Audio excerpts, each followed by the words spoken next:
précis où tout bascule. C'est pas une décision, c'est même pas vraiment un choix, c'est un glissement. Et quand tu reprends conscience, t'es déjà de l'autre côté.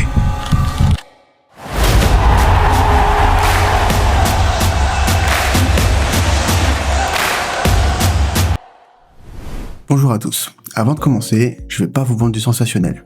Des images choc pour faire des vues. Ça, n'importe qui peut le faire. Ce qui m'intéresse, c'est la question d'en dessous. Celle qu'on ne pose jamais vraiment. Pas pourquoi ils se battent, c'est trop facile. La vraie question, c'est qu'est-ce qu'ils viennent chercher là-dedans qu'ils ne trouvent nulle part ailleurs. Et je vous préviens tout de suite, la réponse est plus inconfortable qu'on ne le croit. Le mot hooligan apparaît dans les journaux britanniques à la fin du 19e siècle. À l'origine, c'est juste un nom d'une famille irlandaise un peu turbulente de Londres, les hooligans. Personne ne pouvait imaginer que ce nom finirait par désigner un phénomène mondial, une sous-culture entière, une guerre invisible qui se joue dans l'ombre des projecteurs. Des firmes, des crews, des organisations parfois plus structurées que certaines entreprises, avec leurs codes, leur hiérarchie et leur territoire. L'Angleterre, berceau du football moderne et berceau du hooliganisme organisé. Dans les années 70-80, les firmes anglaises règnent. La Intercity Firm de West Ham, les Headhunters de Chelsea, la Zulu Army de Birmingham. Ils voyagent en train, sans billets, pour aller en découdre dans une autre ville. Le match, presque secondaire. Ce qui compte, c'est l'affrontement. Dans une ruelle, un parking, une gare. On se retrouvait le samedi matin, petit déj au pub, et après c'était la chasse. T'avais cette montée comme rien d'autre dans ma vie à l'époque. Rien. Ce qui est fascinant, c'est que le modèle anglais s'exporte, mais il mute. Chaque pays l'adopte à sa propre culture, sa propre violence. En Italie, les ultras politisent absolument tout. Des tifos géants, des fumigènes, et en coulisses, des connexions avec des mouvements d'extrême gauche et d'extrême droite selon les clubs. En Pologne, les ustoki, des combats arrangés en forêt, loin des caméras. Règles précises, pas d'armes, que des points. Ils filment, ils postent, c'est devenu un sport parallèle. Dans les Balkans, le hooliganisme et le nationalisme sont tellement entremêlés qu'on ne les distingue à peine. Et la France là-dedans. On a nos propres histoires, le COP de Bologne, les Supra au parc, les Sous-Winners à Marseille et le derby Lyon-Saint-Etienne qui peut virer au cauchemar au bout de 20 minutes. On n'a pas la même tradition que les Anglais, mais on a la même fièvre, ce même besoin d'appartenir à quelque chose de plus grand que soi. Les sociologues ont un mot pour ça, la désindividuation. Quand tu es dans une foule dense, tu perds progressivement ton identité individuelle. Tu deviens la masse. Et là, des choses que tu ferais jamais seul deviennent possibles. Logique même.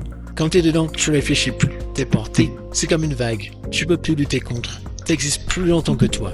Réduire ça à de la violence aveugle, c'est passer à côté de l'essentiel. Et honnêtement, c'est le truc le plus facile et paresseux qu'on puisse faire. Des gens ont parlé de fraternité, de ce sentiment d'être enfin quelqu'un, alors que leur vie quotidienne leur envoie absolument l'inverse. Une odeur de fumigène, une écharpe portée avec fierté, un chant hurlé à l'unisson avec 10 000 autres personnes, ça te marque à vie d'une façon qu'aucune photo ne capturera jamais. Et peut-être que c'est ça le truc. Dans un monde où tout est dématérialisé, où tu scrolles ta vie sans rien retenir, là c'est viscéral. C'est réel et ça laisse des traces sur le corps et dans la mémoire. Mais il y a toujours un prix.